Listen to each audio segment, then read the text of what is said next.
As U.S. President Donald Trump continues his Asia tour, Washington and Beijing have reportedly reached a preliminary framework to freeze tariffs. Trump and Xi Jinping are scheduled to meet later this week for high-stakes discussions based on his framework, a move that could shift the relations between the two powers. In Japan, Trump was welcomed with a promise of $550 billion in new investments, a gesture that Tokyo calls strategic reinforcement of the alliance.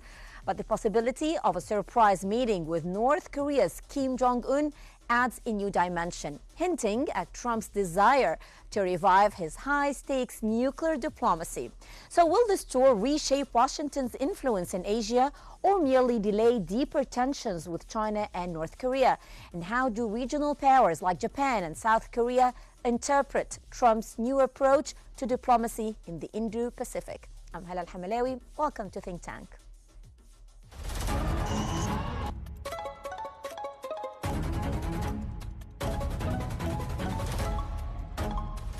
Our world is becoming unhinged.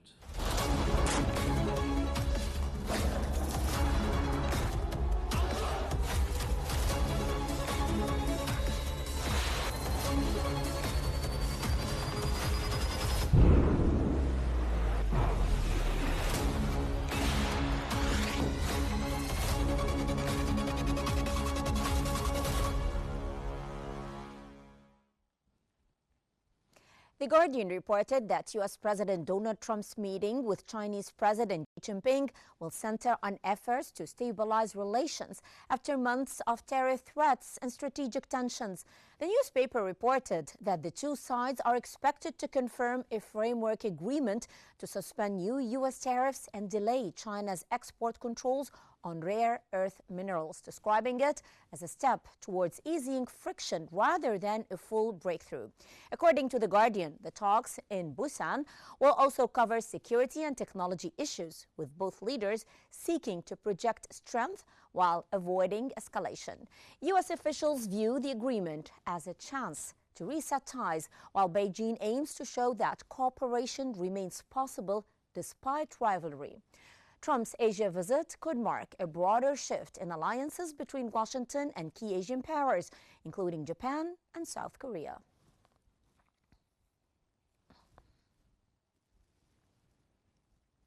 According to the Washington Post, President Trump said that he is open to extending his current Asia tour to meet North Korean leader Kim Jong-un, calling such a meeting pretty easy to arrange if Kim agrees. Speaking aboard Air Force One en route to Japan, Trump noted that he would love to meet Kim again and hinted that sanctions relief could be a discussion point. However, a senior White House official told the Post that a meeting is not happening, emphasizing that no outreach has been made to Pyongyang. The idea recalls Trump's spontaneous 2019 encounter with Kim at the Korean demilitarized zone, the last time they met. Despite their personal rapport, the denuclearization talks have long stalled, with Kim now strengthening ties with Russia and China. Trump's Asia itinerary includes meeting with South Korea's president and China Xi Jinping, alongside discussions, of course, on trade and regional security.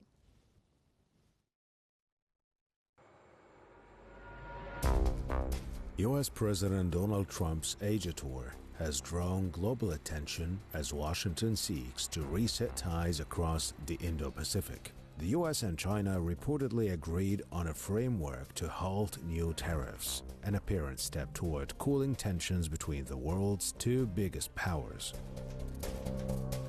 Trump is scheduled to meet Chinese President Xi Jinping in South Korea this week on the last day of his Asia tour for high-stakes talks based on the agreed-upon framework. In Tokyo, Trump was received by Prime Minister Sanae Takaichi with full honors and a pledge of $550 billion in new investments to strengthen defense and technological cooperation.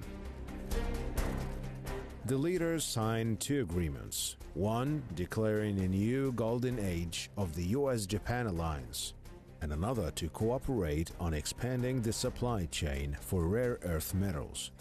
Speculation also grows about a possible surprise meeting between Trump and North Korean leader Kim Jong-un, an encounter that could revive stalled nuclear diplomacy and shift regional dynamics once again. With China observing carefully and North Korea showing cautious openness to dialogue, Trump's tour may signal a broader shift in alliances between Washington and key Asian powers, potentially marking the beginning of a new phase in regional diplomacy.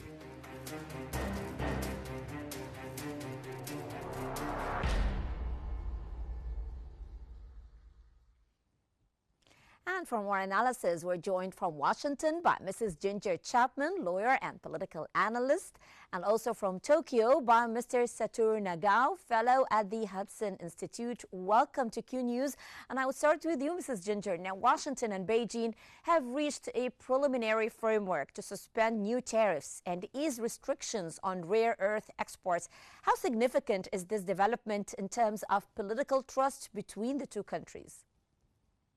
Well, first, Hala, thank you for having us today, and greetings to your viewers and your other guests. Thank you. And President Trump's visit, his trip to Asia at this point is highly significant. And it's not just that President Trump is coming off of his Middle East trips, but President Trump feels that he's on a roll, and this is the prime time to negotiate and cement not just trade and economic agreements, but also good and positive and improved relations with our Asian partners. This trip is very tricky, especially his meeting with President Xi on Thursday.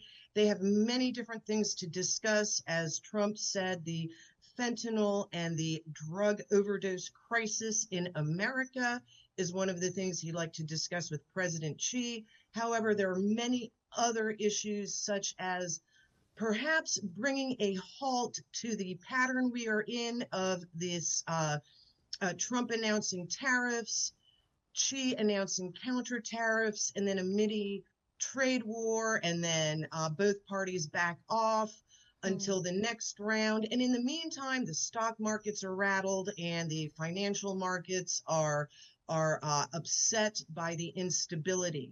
Exactly. So Trump has a great deal to discuss with President Xi. However, the first part of his trip for Trump has been a resounding success.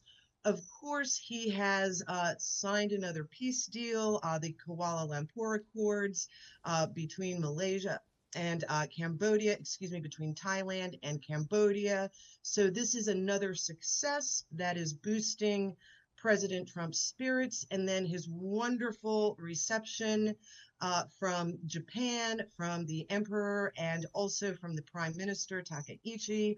And the American people saw the skylights of Japan lit up in festive patriotic colors. So this was a wonderful welcome for us.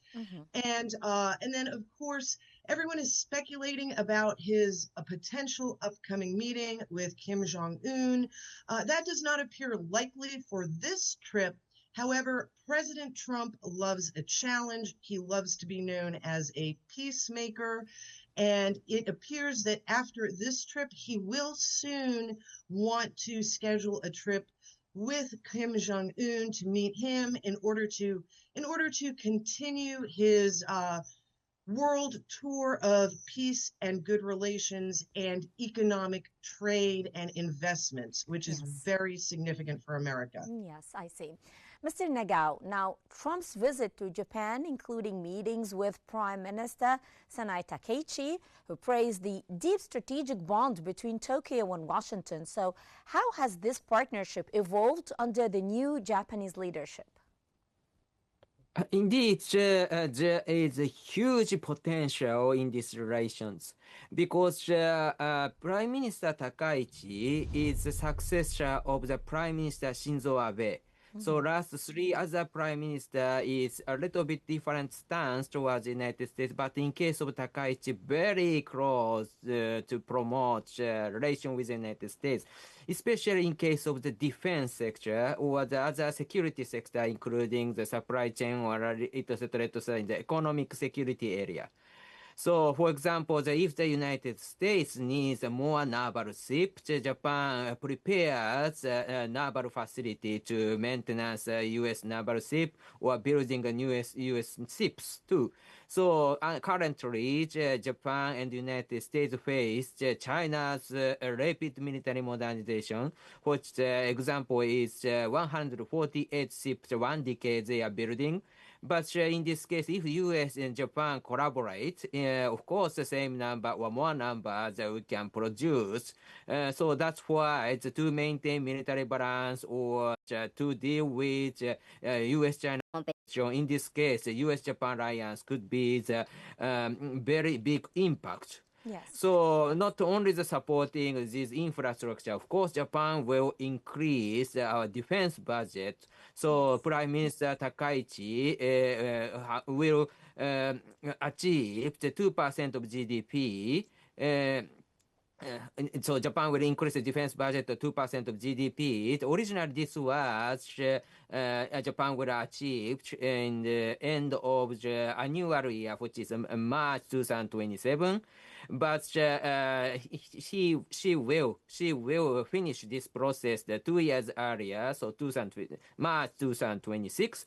So then 1 year earlier, sorry, and it will continue. So she promised. So this means that currently President Trump asked Japan to increase the defense budget to the 5% of the GDP, like the other NATO member.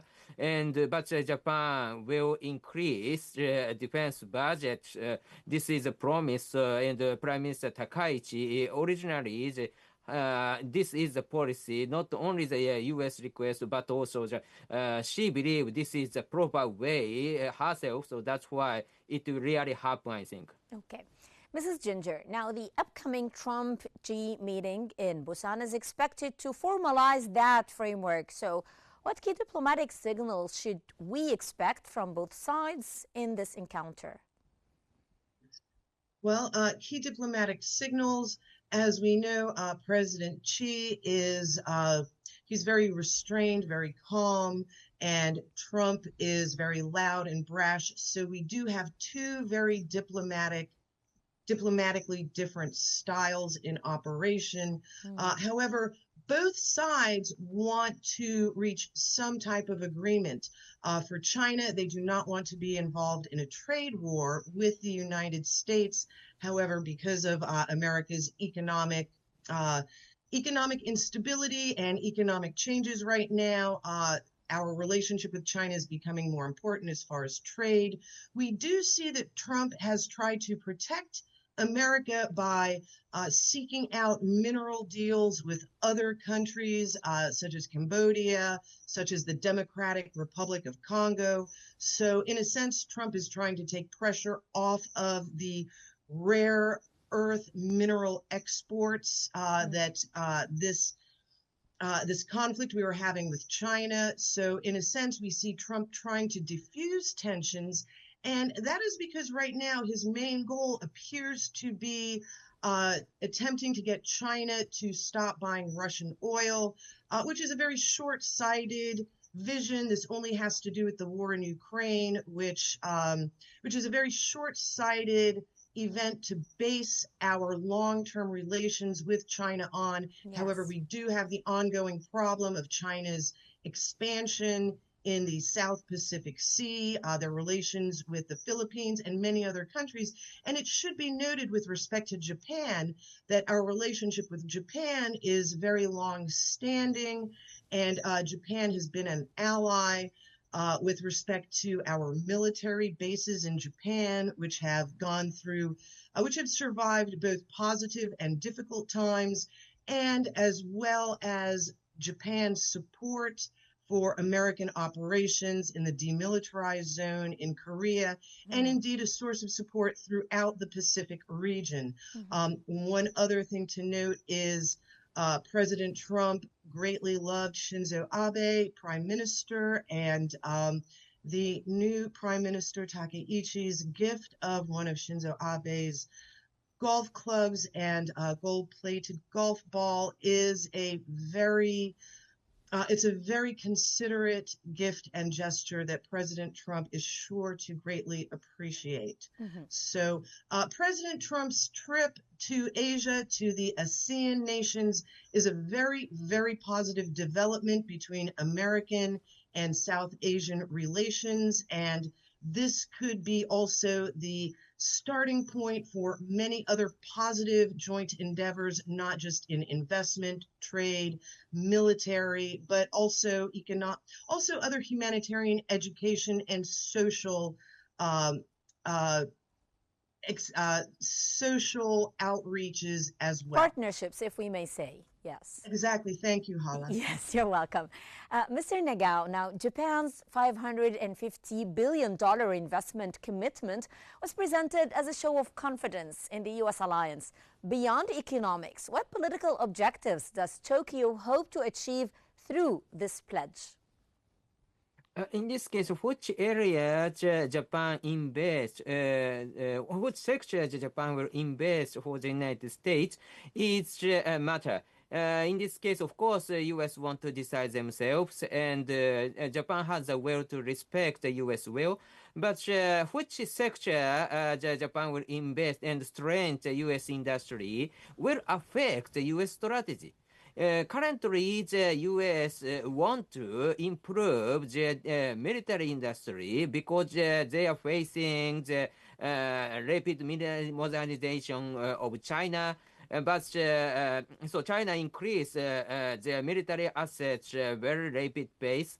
But after the Cold War, U.S. lost legitimate reason to invest in military industry so much. So that's why the U.S. military industry cannot produce many. So during the U.S.-Soviet Cold War, they can produce, but now they cannot produce so many. That is the reason the rebuilding the defense industry is a matter of concern.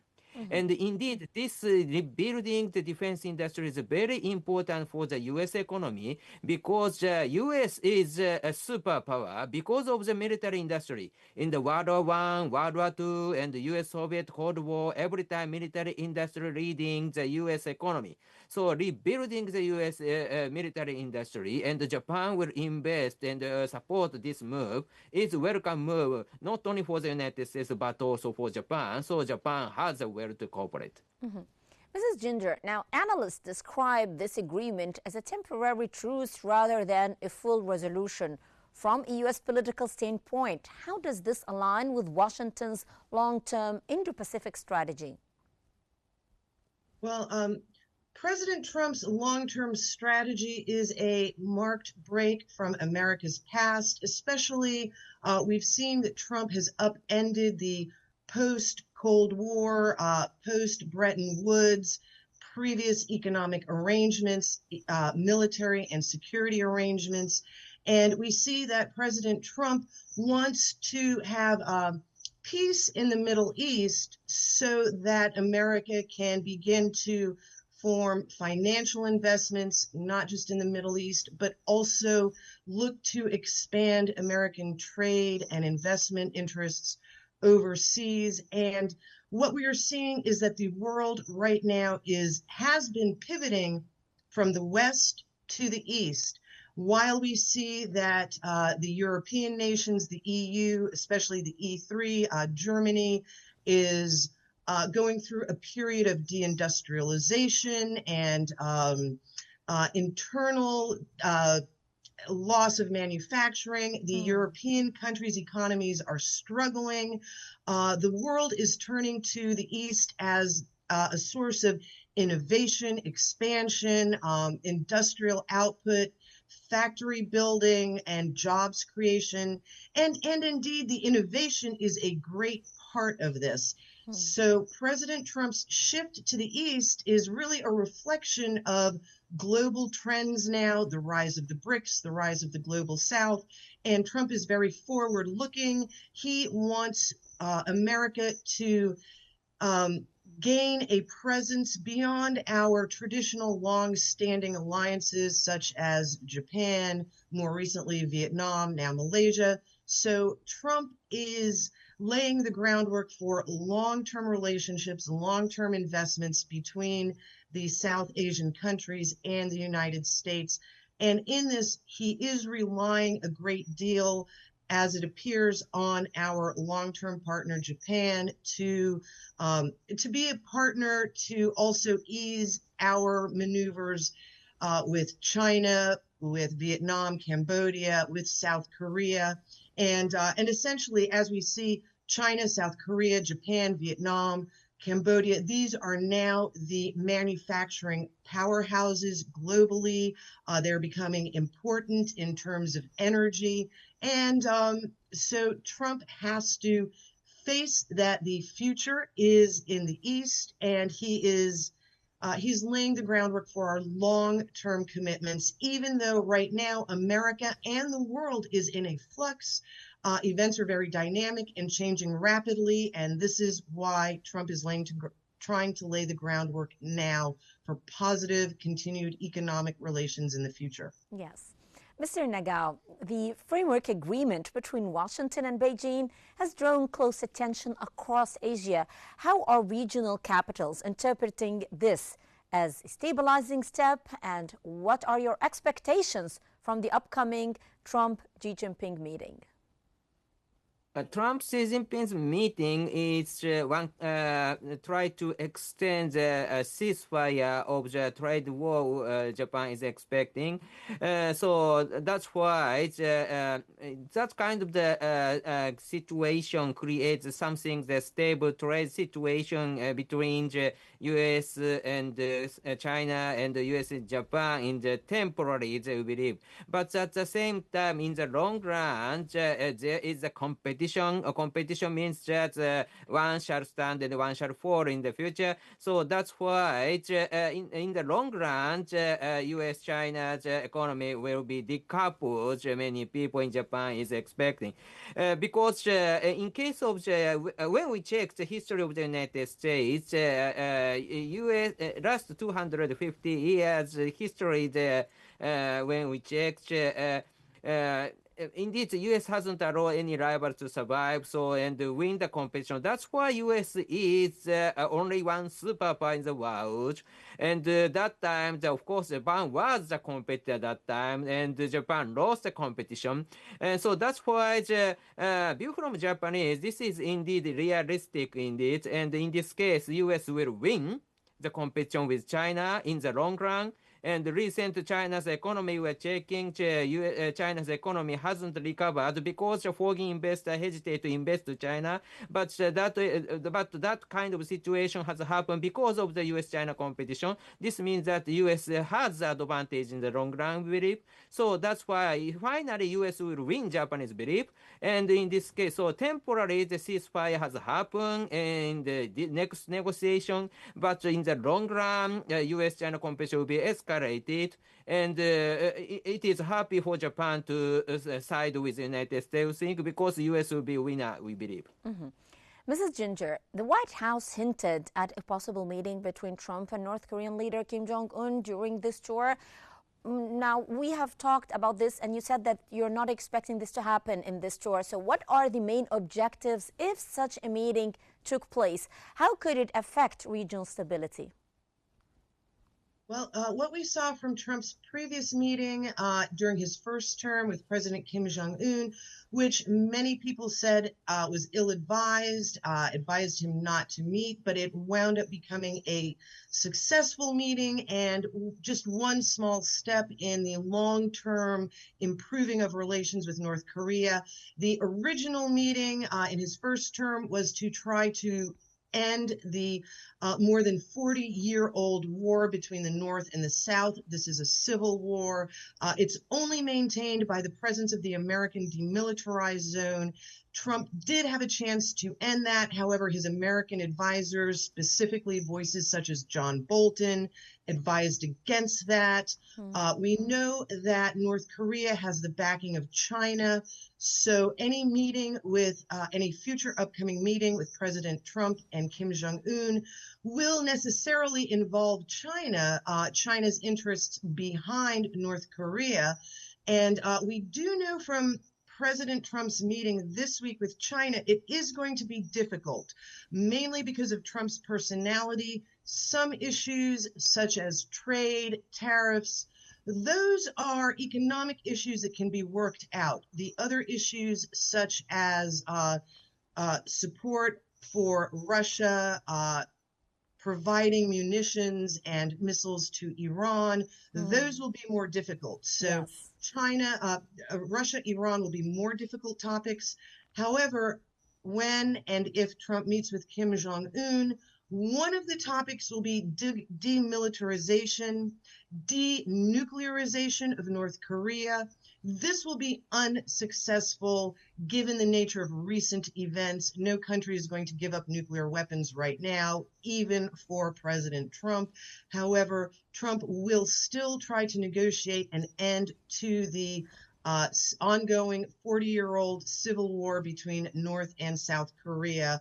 And we also know that for Trump, this is personal. He wants to be seen as a peacemaker, as a magnanimous leader who can build bridges and remove old wounds and resolve old issues and arguments. So Trump will try to do this. He will try to meet with Kim Jong-un as a diplomatic measure in order to make himself look good, in order to lay the groundwork for a possible Nobel Peace Prize, but also because Trump genuinely wants peace abroad.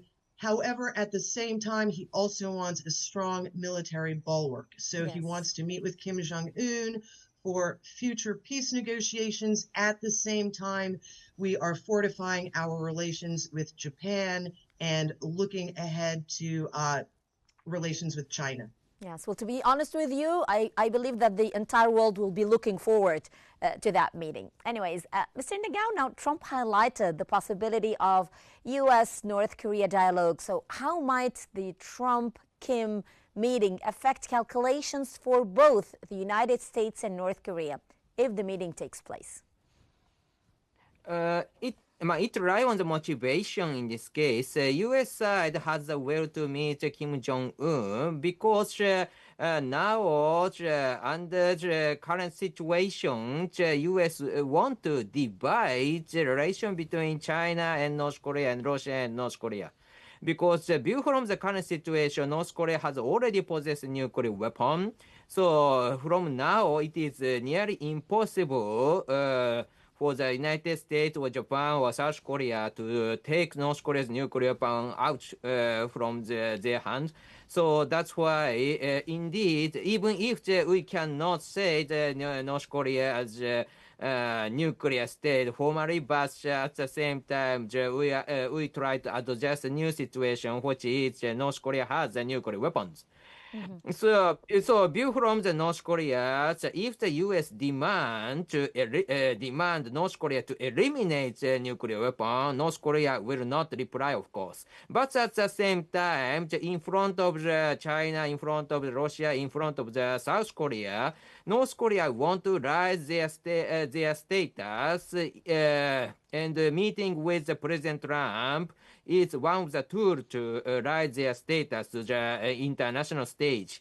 So that's why North Korea has the will to meet U.S.